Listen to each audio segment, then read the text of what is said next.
ये आपका आज का संपादकीय पाठ है। देखिए, संपादकीय पाठ, एडिटोरियल, आर्टिकल आपको प्रीलिम्स में, मेन एग्जाम में और इंटरव्यू में हर जगह मदद पहुंचाते हैं। यहाँ से एक सामान्य जानकारी भी आप लोगों को मिल जाती है। तो इस तरह के आर्टिकल आप लोग जरूर पढ़ा करिएगा। अस्तित्व के संकट से जूझते वाम दल। एक समय आप देखते हैं कि वाम दलों की कई राज्यों में सरकार हुआ करती थी, अच्छा इनका प्रदर्शन भी रहता था। अब आप देखते हैं कि सिमटती जा रही है इनकी राजनीतिक स्थिति। तो सीताराम येचुरी के निधन के बाद प्रकाश रावत ने माकपा की अंतरिम कमान संभाल ली है और यह खबर बहुत चर्चा का विषय नहीं बनी। करात इस भूमिका के लिए नए भी नहीं है। येचुरी के पहले 2005 से 2015 तक वही माकपा महासचिव रहे हैं।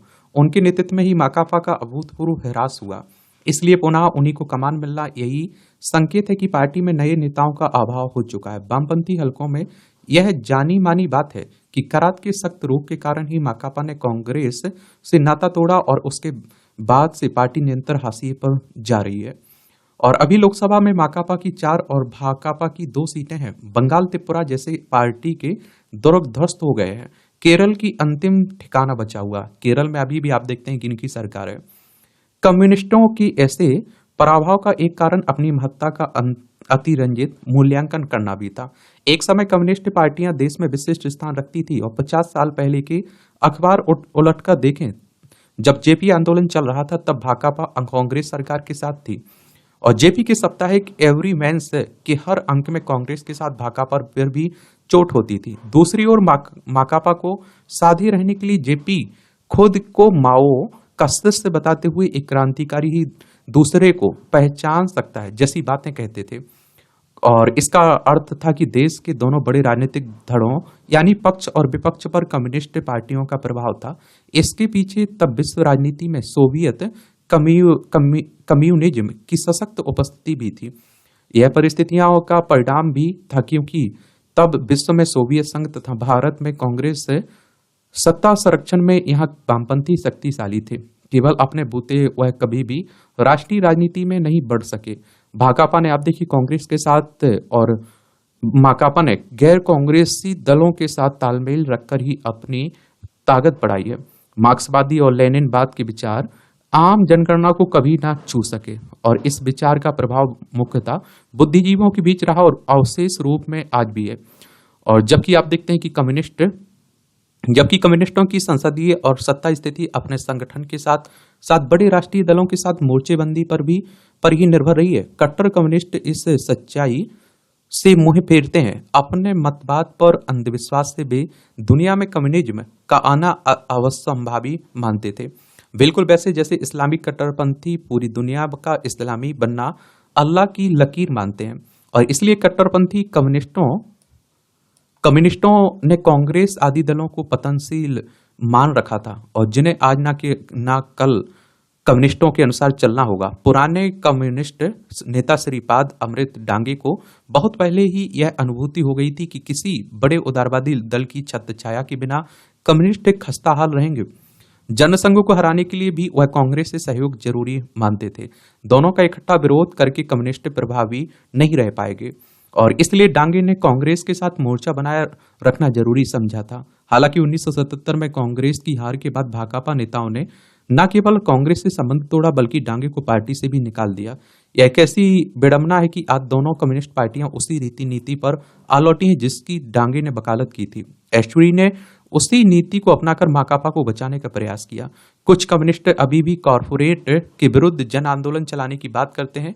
वे अपने इतिहास की समीक्षा के बदले अमेरिका और कॉरपोरेट जगत की स्थायी निंदा की ही पवित्र आइडियोलॉजी समझते हैं और इसमें सोवियत रूस और लाल चीन के दशकों के प्रतिकूल अनुभव भी नजरअंदाज करते हैं। याद रहे कि जीवन हानि लाभ के ठोस गणित से चलता है और किसी आइडियोलॉजी से नहीं। इसलिए आप देखिए बंगाल और पूरे देश में असंख्य कम्युनिस्ट कार्यकर्ताओं ने भी दूसरी पार्टियों का दामन पकड़ लिया और जिनमें आप देखिए कई दिग्गज भी रहे हैं।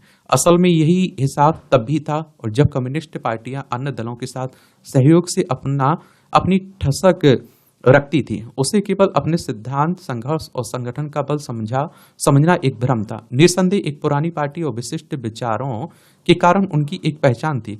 वह पहचान आज भी है, चाहे फीकी ही सही।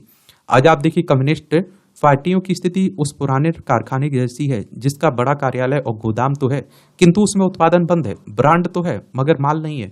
यह स्थिति अधिक समय तक रहनी कठिन है। ये बे या तो समाज में कोई खाली जगह ले सकते हैं अथवा खत्म हो जाएंगे।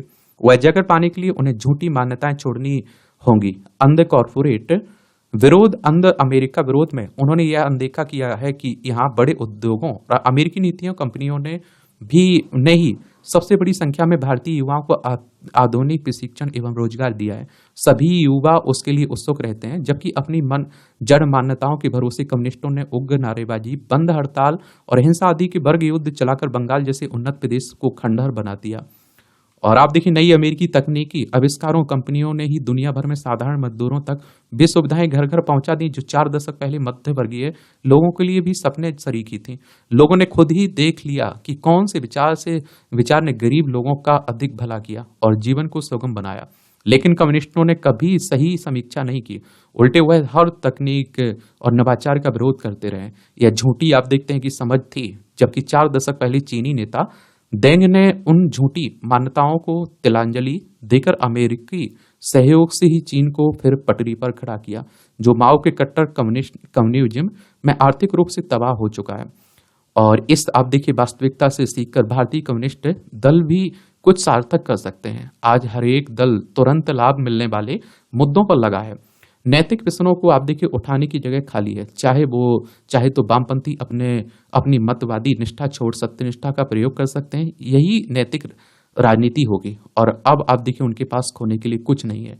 लेखक, राजनीति शास्त्र के प्राध्यापक, वरिष्ठ स्तंभकार हैं। इनका नाम है आप देखते हैं शंकर शरण। इनके द्वारा ये आर्टिकल लिखा गया है। हरियाणा ने दिखाया कांग्रेस को आईना, जहां कांग्रेस 36 बिरादरी की केवल बात करती रही, वहीं भाजपा ने साझा एजेंडा के तहत सभी वर्गों को प्रतिनिधित्व दिया है। आपको मालूम है कि हरियाणा में विधानसभा सीटों के लिए 90 सीटों के लिए चुनाव हुआ था। चंडीगढ़ इसकी राजधानी है। और आप देखिए भारतीय जनता पार्टी को बहुमत मिला है, तो उसलिए का विश्लेषण किया जा रहा है। तो देख सकते हैं, पढ़ना हो तो पढ़ सकते हैं आप लोग। और देखिए विधानसभा चुनाव की बात करें तो अगर आपको विधायक का चुनाव लड़ना है तो आपकी उम्र कम से कम 25 साल होनी चाहिए। अधिकतम उम्र की कोई सीमा नहीं रखी गई है। और विधायक का चुनाव डायरेक्ट जनता यानी कि मतदाताओं के द्वारा होता है। अगर आपकी उम्र 18 साल हो चुकी है तो वोटर सूची में नाम जुड़ चुका होगा और आप लोग वोट डालने भी जाते होंगे। और ये चुनाव करवाता कौन है? इलेक्शन कमीशन ऑफ इंडिया, भारतीय निर्वाचन आयोग, एक संवैधानिक संस्था है। संविधान के अनुच्छेद 324 के तहत चुनाव आयोग की स्थापना की बात की गई है। 25 जनवरी 1950 में स्थापना हुई थी। 25 जनवरी को मतदाता दिवस मनाते हैं। नई दिल्ली में हेडक्वार्टर देखने को मिलेगा। सुकुमार सेन पहले मुख्य चुनाव आयुक्त थे। क्षमाशीलता, ये भी अच्छा कॉलम लिखा जाता है। क्षमाशीलता एक ऐसा गुण है जिसे अपने आवेश पर नियंत्रण रखते हुए और अपमान सहन करने की प्रवृत्ति के साथ सने सने विकसित किया जा सकता है।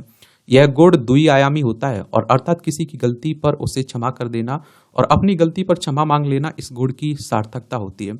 अपने आवेश और अपमान पर पूर्ण नियंत्रण कर सकने वाला व्यक्ति ही क्षमाशील हो सकता है। मनुष्य के जीवन में ऐसे अनेक अवसर आते हैं जब उसे क्रोधित अथवा अपमानित होना पड़ता है। इन विषम अवसरों पर वह प्रतिकार स्वरूप क्रोधित होने या अपने अपमान का बदला लेने की तत्परता दिखाता है, किंतु इसके विपरीत यदि वह व्यक्ति सौम्य मुस्कुराहट के साथ अपने स्वभाव की उदारता को दिखाता है तो निस्संदेह इससे उसके क्षमाशील होने का ही परिचय मिलेगा। धर्म ग्रंथों में बताया गया है कि क्षमा वीरों का आभूषण है। शारीरिक रूप से बलवान व्यक्ति क्षमा करे तो यह उसके व्यक्तित्व के अनुरूप होगा। किसी कमजोर दुर्लभ व्यक्ति द्वारा दी जाने वाली क्षमा अर्थहीन कही जाएगी।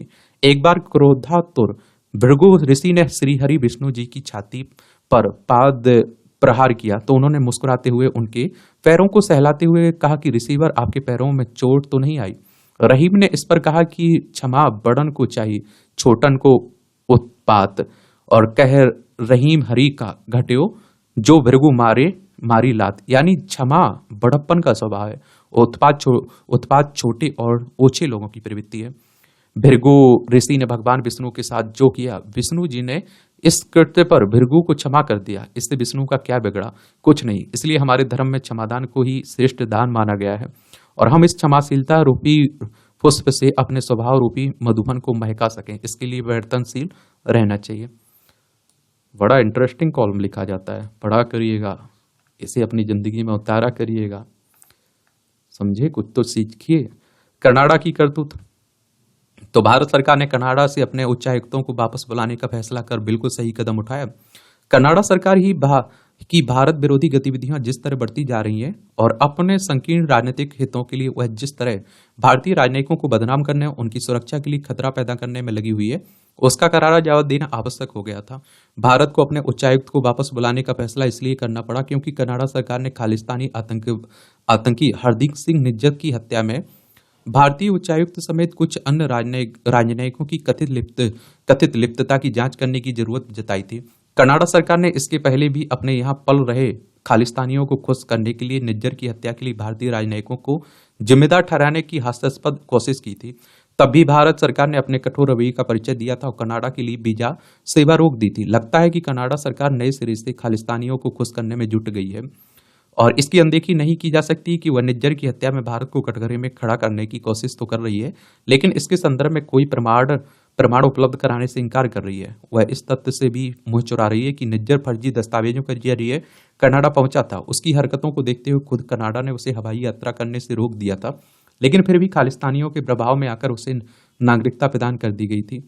और खालिस्तानियों की हमदर्दी हासिल करने के लिए कनाडा के प्रधानमंत्री जस्टिन ट्रूडो केवल भारत से संबंध खराब ही नहीं कर रहे हैं, बल्कि अपने देश को खालिस्तानी अतिवादियों और आतंकियों का गढ़ बनाने में लगे हुए हैं। अपनी सत्ता बचाए रखने के लिए वह खालिस्तानी तत्वों के हाथों में खेलने के लिए स्वतंत्र हैं, लेकिन उन्हें इसकी अनुमति नहीं दी जा सकती कि वह भारतीय हितों के लिए खतरा पैदा करें, क्योंकि इन्हें पूर्ण बहुमत नहीं मिला था। तो जो खालिस्तानी पार्टी है वो आप देखते हैं कि इन्हें समर्थन करती है, इसलिए इनकी भी ये हरकतें रहती हैं। पिछले कुछ समय से भारत की आपत्तियों के बाद भी वह ऐसा ही कर रहे हैं। उन्होंने खालिस्तानी अतिवादियों को इतनी अधिक छूट दे रखी कि वे इंदिरा गांधी की हत्या की परेड निकालते हैं और उन तत्वों के खिलाफ कोई कार्रवाई नहीं करते हैं जो भारतीय राजनयिकों को खुलेआम धमकाते हैं और यहाँ तक कि उनके पोस्टरों पर गोलीबारी करते हुए वीडियो जारी करते हैं। इसमें संदेह है कि भारत सरकार ने अपने उच्चायुक्त को वापस बुलाने का जो फैसला किया उससे कनाडा सरकार सही रास्ते पा रहेगी। ऐसे में भारत को कनाडा के खिलाफ और अधिक कठोर कदम उठाने के लिए तैयार रहना चाहिए।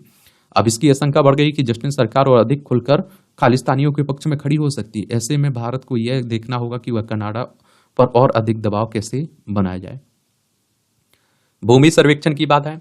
बिहार में विशेष भूमि सर्वेक्षण चल रहा है। देखा जाए तो इसमें सबसे बड़ी बाधा म्यूटेशन भी है। इसको लेकर अफरा तफरी मची है। गौरतलब है कि यह सितंबर में किसी भी जिले के जिलाधिकारी ने इससे संबंधित एक भी मामला कोर्ट में नहीं देखा। डीएम की कोर्ट में जाने के पूर्व म्यूटेशन का मामला कई स्तरों से गुजरता है। आवेदक आप देखिए सर्वप्रथम सीओ के यहाँ आवेदन करता है। यह मामला DCLR के यहाँ से होते हुए ADM तक पहुंचता है। यदि आवेदक इन स्तरों के निर्णय से संतुष्ट नहीं होता तो यह मामला DM की कोर्ट में पहुंचता है। सितंबर की रिपोर्ट बताती है कि राज्य के सभी 38 जिलों में कि किसी भी DM ने अपनी कोर्ट में इस मामले को नहीं देखा है। जाहिर है कि इसका असर भूमि सर्वेक्षण पर भी पड़ रहा है। DM म्यूटेशन के कार्यों की प्रगति के पर्यवेक्षक के लिए भी जिम्मेदार है और उन्हें आप देखिए CEO से लेकर ADM स्तर तक इस संबंध में हो रहे कार्यों का पर निगरानी रखनी है और आवश्यक दिशा निर्देश भी देने हैं। पर्यवेक्षक के मामले में भी कई जिले पिछड़े दिखते हैं।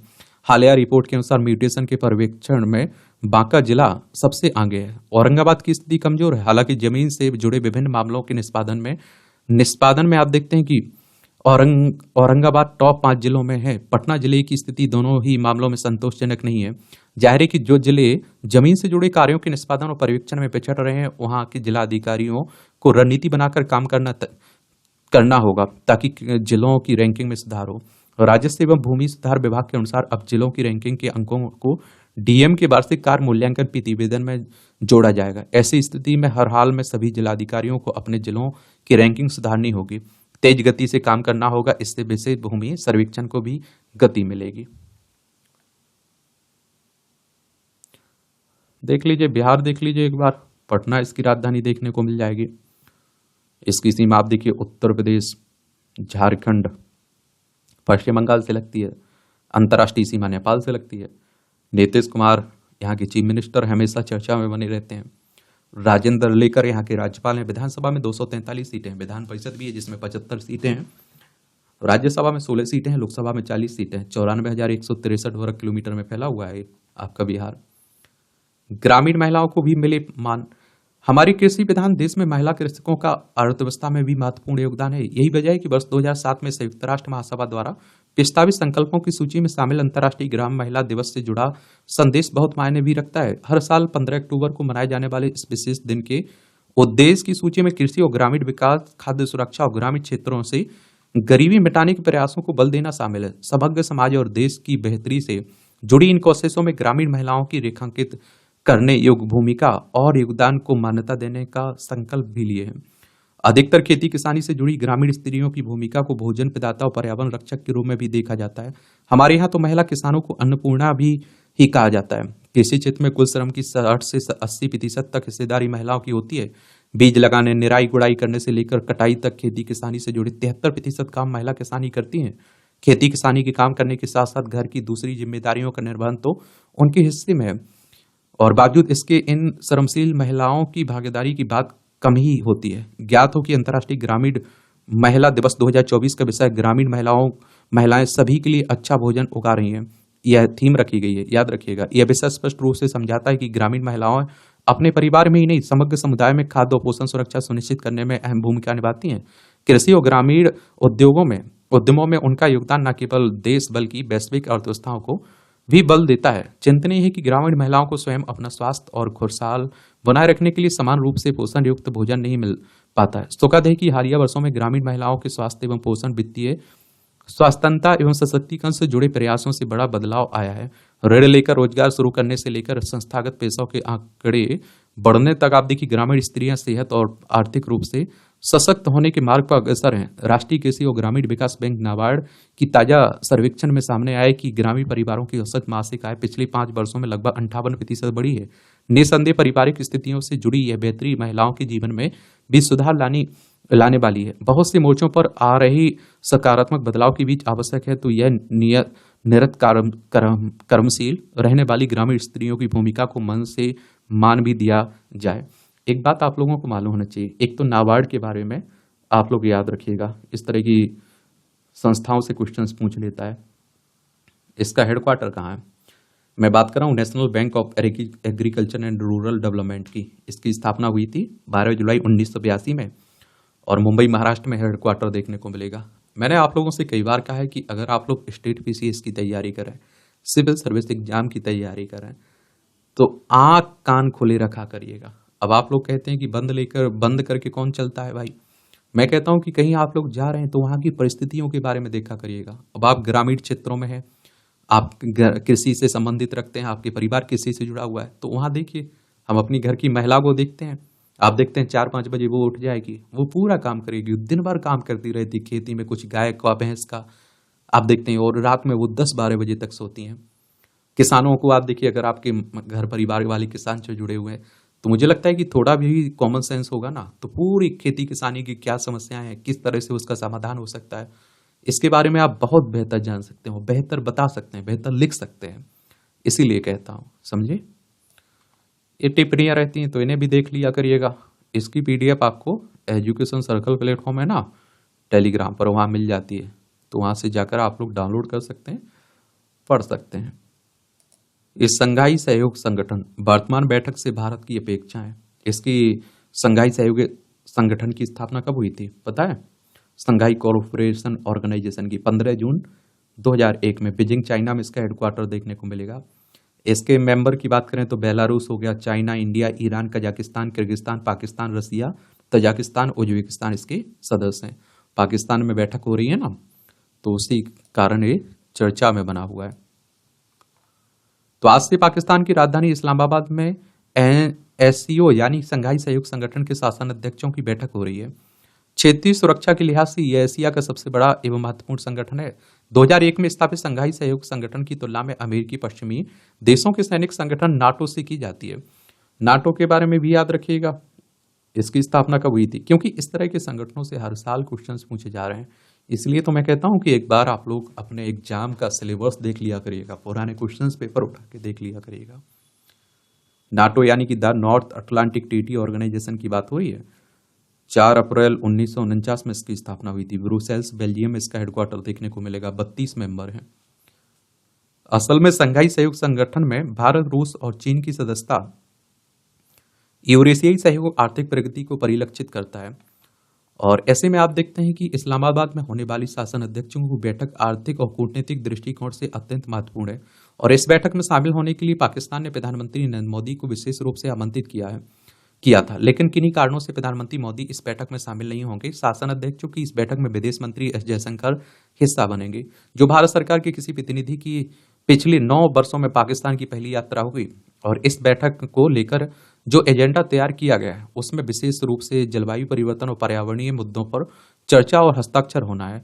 इस बैठक में भारत निश्चित ही जलवायु अनुकूल बुनियादी ढांचा और हरित ऊर्जा को बढ़ावा देने के लिए प्रेरित करेगा, जिससे परिस्थितिकी संरक्षण में सदस्य देशों के बीच सहयोग स्थापित हो और भारत की E20 पहल को बढ़ावा मिले सके। मालूम हो कि E20 पहल को प्रधानमंत्री मोदी ने 2023 में प्रारंभ किया था, जिसका उद्देश्य पेट्रोल में 20% एथेनॉल मिश्रित ईंधन का प्रयोग करना। E20 के बारे में भी याद रखा करिएगा, इसके उद्देश्य के बारे में याद रखा करिएगा। पूरी संभावना है कि विदेश मंत्री हरित ऊर्जा और सतत विकास जैसे मुद्दे पर जोर देंगे, क्योंकि जिस प्रकार से एशिया में पर्यावरण दोहन हो रहा है, भविष्य और अधिक कठिन होगा। आर्थिक विकास की अंधी दौड़ में पर्यावरण का सबसे ज्यादा दोहन चीन कर रहा है, लेकिन आप देखते हैं कि नुकसान भूटान जैसे पर्यावरण प्रेमी राष्ट्रों को ही भी उठाना पड़ सकता है, क्योंकि चाहे मध्य एशिया के देश हों या फिर दक्षिण एशिया के सभी देश से चीन की आर्थिक नीतियों का शिकार है। और दूसरे संघाई सहयोग संगठन की स्थापना का मुख्य ध्येय आर्थिक सहयोग, क्षेत्रीय शांति और आतंकवाद की समाप्ति है। संघाई सहयोग संगठन वैश्विक आबादी में 40% और सकल आप देखते हैं घरेलू उत्पाद में लगभग 30% की हिस्सेदारी साझा करता है। चीन, रूस, भारत और अन्य सभी सदस्य देश आर्थिक रूप से आत्मनिर्भर हैं। आवश्यकता है कि सदस्य देशों के बीच और भी आर्थिक सहयोग बढ़ाया जाए। शासन अध्यक्षों की इस बैठक में सदस्य देशों के बीच व्यापार, वाणिज्य और निवेश को लेकर कई संधियों व हस्ताक्षर होना है। इस बैठक में भारत के प्रतिनिधि एस जयशंकर द्वारा मेक इन इंडिया योजना को मॉडल के रूप में प्रदर्शित करने की योजना है। वस्तुतः मेक इन इंडिया कार्यक्रम न केवल भारत बल्कि उन तमाम विकासशील देशों के लिए उदाहरण बन के उभरा है जो आर्थिक सहयोग और अंतर्राष्ट्रीय बाजार से उपेक्षित थे। और ऐसे में संघाई सहयोग संगठन के माध्यम से न केवल सदस्य देशों के बीच बल्कि एशिया और अफ्रीकी देशों के लिए भी आर्थिक वृद्धि एवं निवेश के द्वार खोल सकते हैं। और दूसरी तरफ यूक्रेन संकट के बाद जिस तरह से रूस पर तमाम आर्थिक प्रतिबंध लगाए गए और चीन व भारत ने रूस के साथ आर्थिक सहयोग जारी रखा, संभावना है कि सहयोग को सदस्य देशों के बीच विस्थापित और आगे बढ़ाने की चर्चा होगी। दूसरी तरफ इस बात से यह स्पष्ट हो जाता है कि वर्तमान वैश्विक आर्थिक व्यवस्था केवल अमेरिका पश्चिमी देशों से नहीं बल्कि एशिया से संचालित होती है। वैश्विक अशांति पर चर्चा, चूंकि इस संगठन के प्रमुख उद्देश्यों में सदस्यों के बीच सुरक्षा सहयोग और क्षेत्रीय शांति स्थापित करना है, ऐसे में हालिया अंतर्राष्ट्रीय राजनीतिक घटनाक्रमों पर चर्चा की पूरी संभावना है। पश्चिम एशिया में इजराइल फलस्तीन संघर्ष के बीच उपजे अंतर्राष्ट्रीय हलचल ने पूरे विश्व को हैरान और परेशान कर दिया। वैश्विक समुदाय चाहता है कि समस्या का समाधान तत्काल होना चाहिए, लेकिन महाशक्तियों के अपने निजी हित भी हैं। और जिस तरह से अमेरिका और पश्चिमी देश इजराइल को लेकर सहानुभूति दिखा रहे हैं, ऐसे में रूस चीन का अन्य अरब देशों के प्रति ना सही लेकिन ईरान के प्रति समर्थन प्रकट करना आश्चर्य का विषय नहीं होगा। उल्लेखनीय है कि ईरान संघाई सहयोग संगठन का सदस्य भी है और ऐसे में अन्य एससीओ सदस्यों की सहानुभूति ईरान के प्रति अपेक्षित है। पश्चिम एशिया में जिस तरह से ईरान युद्ध में उलझा है, उससे अन्य सदस्य देशों के बीच चिंता स्वाभाविक है। ये आप देख लीजिए, ये रूस है, यूक्रेन है, ये हमारा प्यारा भारत है, ये चीन है, ये ईरान देखने को मिलेगा, यहाँ इजराइल देखने को मिल जाएगा आपको। भारत पाकिस्तान संबंधों के लिए महत्वपूर्ण, तो इस्लामाबाद में होने जा रही यह बैठक भारत पाकिस्तान के साथ ही दक्षिण एशिया के लिए भी खास है। हालांकि भारत और पाकिस्तान के अलावा कोई भी दक्षिण एशियाई देश इस संगठन का सदस्य नहीं है, लेकिन दक्षिण एशियाई राजनीति को प्रभावित करने वाले 2 अन्य देश चीन और रूस इस संगठन के सदस्य हैं। बीते कुछ माह में बांग्लादेश, नेपाल और पाकिस्तान और श्रीलंका के घटनाक्रम और सत्ता परिवर्तन ने दक्षिण एशियाई राजनीति में नए आयाम स्थापित किए हैं, जिसे यथार्थवादी नजरिए से देखने और समझने की जरूरत है। हालांकि इस बैठक में दक्षिण एशिया को लेकर कोई प्रत्यक्ष चर्चा हो इसकी संभावना ना के बराबर है, लेकिन परोक्ष तौर पर इस बैठक का प्रभाव दक्षिण एशिया पर दिख सकता है।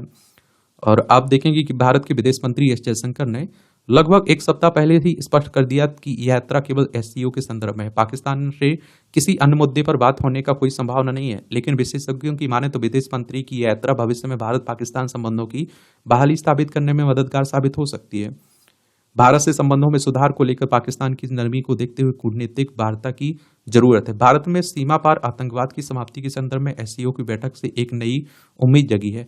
वहीं दूसरी तरफ एससीओ की इस बैठक से पाकिस्तान के साथ भी अंतर्राष्ट्रीय स्तर पर अपनी छवि को बेहतर करने का एक अवसर भी है। वैश्विक मंच पर शाकाहार की चर्चा।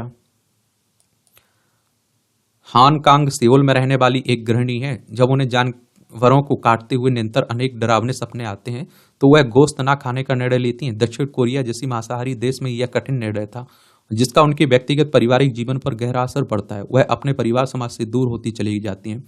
इस संक्षिप्त प्लाट को आधार बनाकर हांगकांग ने 1997 में the fruit of my woman नामक लघु कथा लिखी थी, जिसमें उन्होंने बाद में उपन्यास के रूप में विस्तार किया, जो 2007 में द वेजिटेरियन शीर्षक से प्रकाशित हुआ। इसका 13 से अधिक भाषाओं में अनुवाद किया जा चुका है।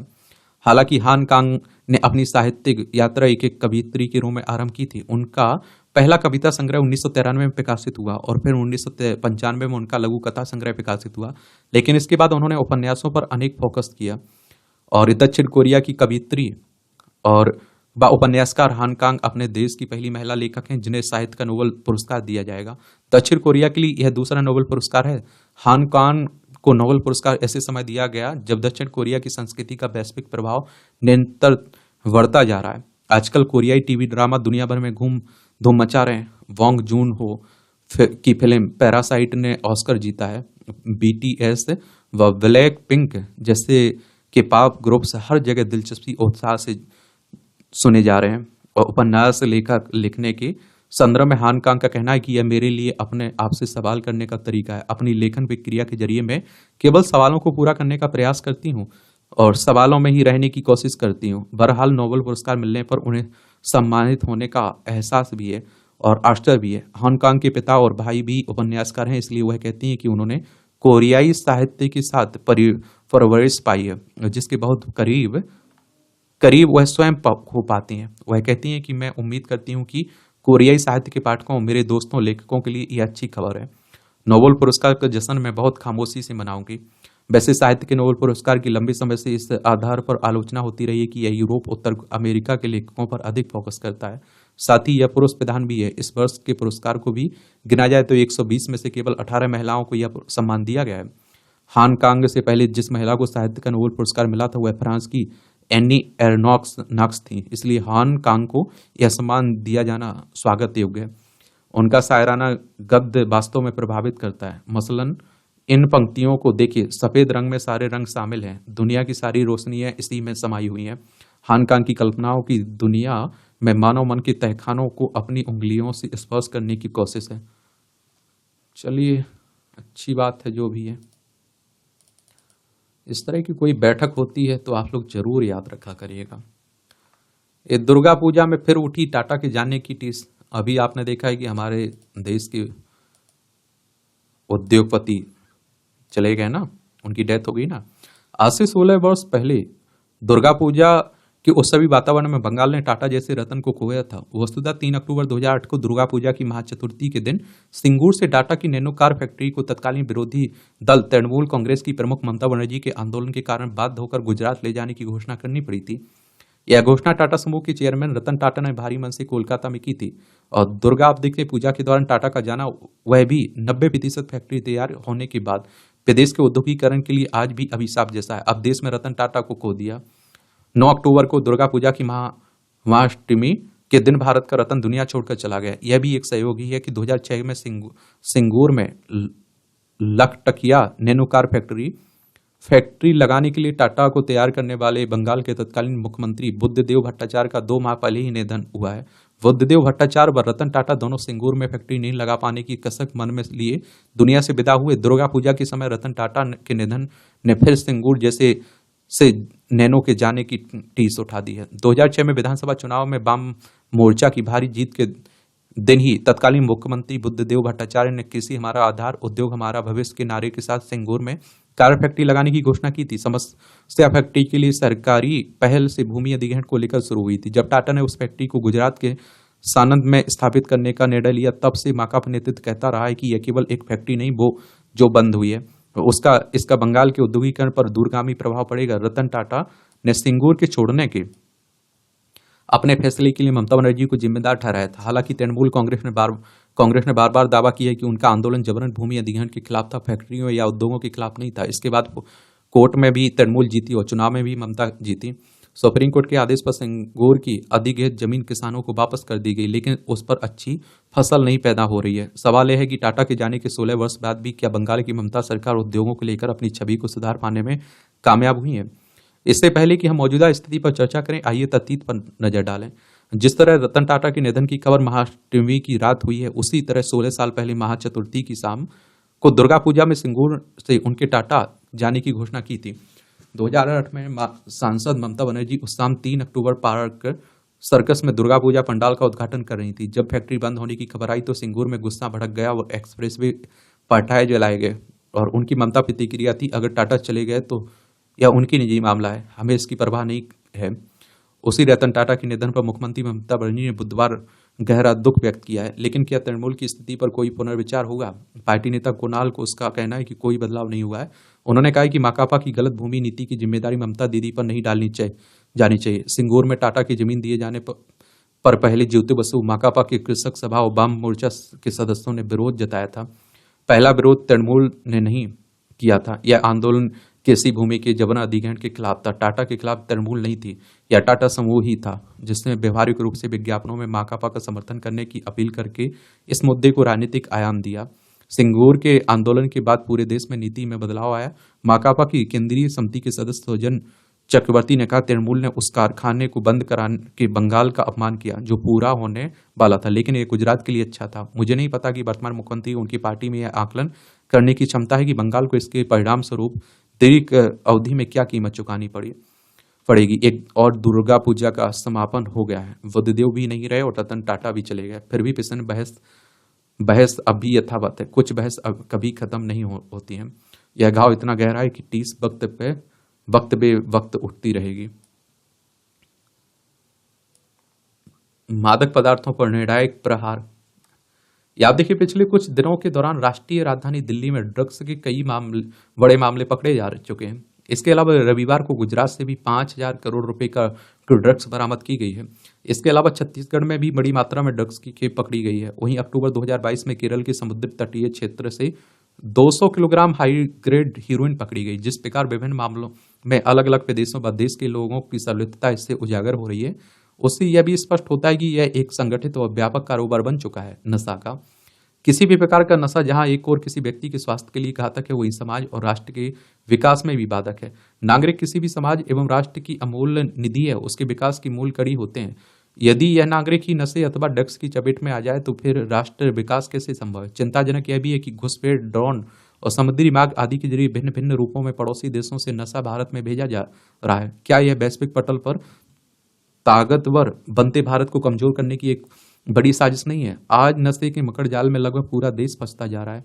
यह भी सर्वविदित है कि नशे का अवैध कारोबार अधिकतर समुद्र तटीय प्रदेशों से होकर देश भर में आप देखते हैं फैल रहा है। नार्कोटिक्स कंट्रोल ब्यूरो के अनुसार अंतर्राष्ट्रीय तस्कर लगभग 60 से 70% ड्रग्स समुद्री मार्ग से भारत में पहुंचा रहे हैं। यह भी गृह मंत्रालय प्रत्येक मोर्चे पर ड्रग्स तस्करों के नेटवर्क को ध्वस्त करने की रणनीति पर तेजी से काम कर रहा है। तथापि आप देखिए, ड्रग्स तस्करों के मामले गंभीर चुनौती बनते जा रहे हैं। प्रतिवर्ष उच्च स्तरीय ड्रग्स निवारण समिति द्वारा हजारों करोड़ रुपए की ड्रग्स नष्ट की जा रही है। देश को खोखला करने की साजिश। ऐसा लगता है कि राष्ट्रीय और अंतर्राष्ट्रीय स्तर पर युवा भारत को ड्रग्स के जरिए खोखला करने की भी साजिश हो रही है। ड्रग्स तस्कर मोटी कमाई के लिए छात्रों और युवा वर्ग को नशे की दलदल में धकेल रहे हैं। ये तस्कर उच्च शिक्षा केंद्रों व विश्वविद्यालयों में ड्रग्स खपा रहे हैं। यहाँ भी समझने की आवश्यकता है कि देश के विद्यालय और महाविद्यालय युवाओं की शिक्षा और विभिन्न गतिविधियों के केंद्र हैं और उनके आसपास नशे और ड्रग्स की खपत होना देश के विकास की राह में बड़ी बाधा बन सकती है। ड्रग्स पर संयुक्त राष्ट्र कार्यालय की एक रिपोर्ट के अनुसार दुनिया भर में कुल अफीम उत्पादन का लगभग 80% अफगानिस्तान में होता है। इससे ही प्रक्रिया स्वरूप हीरोइन समेत अन्य नशीले पदार्थ तैयार किए जाते हैं। क्या आज यह आवश्यक नहीं है कि ड्रग्स तस्करी पर निर्णायक लड़ाई के लिए नीति बनाकर अंतर्राष्ट्रीय समन्वय करते हुए कठोर कार्रवाई की जाए? संयुक्त राष्ट्र की बात करें तो यूनाइटेड नेशंस की बात हो रही। 24 अक्टूबर 1945 में स्थापना हुई थी। न्यूयॉर्क यूएसए में इसका हेडक्वार्टर देखने को मिलेगा। गांधी जी ने अप्रैल 1929 में यंग इंडिया नामक समाचार पत्र में लिखा था कि जो राष्ट्र शराब की आदत का शिकार है, है, कहना चाहिए कि उसके सामने विनाश मोह बाय खड़ा है। अब मामला शराब से आगे बढ़ता जा रहा है। क्या आज गांधी जी की इस चेतावनी पर गंभीरता से विचार करने की आवश्यकता नहीं है? क्या आज गंभीर चुनौती बनते ड्रग्स के मामले विभिन्न राज्यों को समेकित रूप से में योजना बनाकर त्वरित और कठोर कार्रवाई नहीं करनी चाहिए?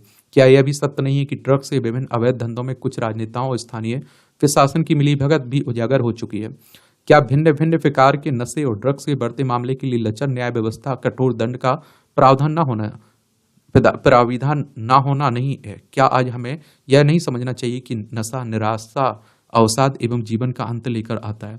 चिंताजनक यह भी है कि आज नशे की गिरफ्त में केवल युवा अथवा पुरुष ही नहीं है, अब तो महिलाएं और छोटे छोटे अबोध बालक भी इस लत के शिकार होने के साथ साथ इस कारोबार में झोंके जा रहे हैं। नशे के कारोबार से तस्करों को खूब धन मिलता है, कुछ जगह राजनीतिक संरक्षण भी मिल रहा है, लेकिन आज एक राष्ट्र के रूप में यह समझने की आवश्यकता है कि पूरे देश में महामारी की तरह फैलते ड्रग्स के मामले युवा भारत और विकसित भारत के संकल्प में बड़ी बाधा है। आज यह भी आवश्यक है कि इन विषयों पर समाज और शिक्षण संस्थानों में व्यापक चर्चा हो, जन जन को जागरूक किया जाए। भारतीय दंड संहिता में ड्रग्स के मामलों में पकड़े जाने पर कठिन और त्वरित दंड के प्रावधान किए जाएं। ड्रग्स जीवन के साथ साथ राष्ट्र की सुरक्षा और विकास के लिए भी बड़ा खतरा है, तो ड्रग्स तस्करी के लिए मृत्यु दंड का प्रावधान क्यों नहीं होना चाहिए?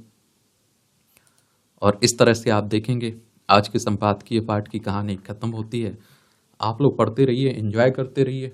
आपका कोई सवाल हो, सुझाव हो तो आप लोग जरूर बता सकते हैं। देखिए, ड्रग्स का एक और चिंता जताई जा रही है, क्योंकि भोपाल मध्य प्रदेश की राजधानी है, दिल्ली में राजधानियों में इस तरह का बड़ी बड़ी नशीला पदार्थ पकड़ा जाना बड़ी चिंता की बात होती है। बाकी राज्यों में क्या हाल होगा, ग्रामीण क्षेत्रों या आप देखते हैं कि राजधानियों से दूर वाले क्षेत्रों में क्या स्थिति होगी, अंदाजा लगा सकते हैं। धन्यवाद।